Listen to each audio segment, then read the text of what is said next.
Hi everyone, I am Dhruvan. இன்னைக்கு நம்ம daily ஸ்போக்கன்ல ஒரு சென்டென்ஸ் பார்க்கலாம் வாங்க.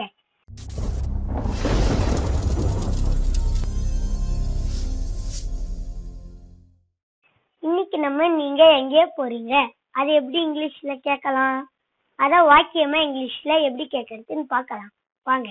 வேர் ஆர் யூ கோயிங் அப்படின்னு கேட்கணும் இங்கிலீஷ்ல.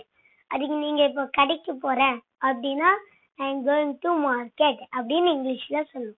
பீச்சுக்கு போறதா இருந்தா I am going to beach அப்படின்னு சொல்லணும். நீங்க எங்கே போறீங்க அதுக்கு இங்கிலீஷ்ல வேர் ஆர் யூ கோயிங். அதுக்கு நீங்க மார்க்கெட்டுக்கு போறதா இருந்தா I am going to market அப்படின்னு சொல்லணும். சரி, இதே மாதிரி இன்னைக்கு ஃபுல்லா நீங்க சொல்லி பழகுங்க. I will meet you in my next video. Until this is Turan, take care, bye bye.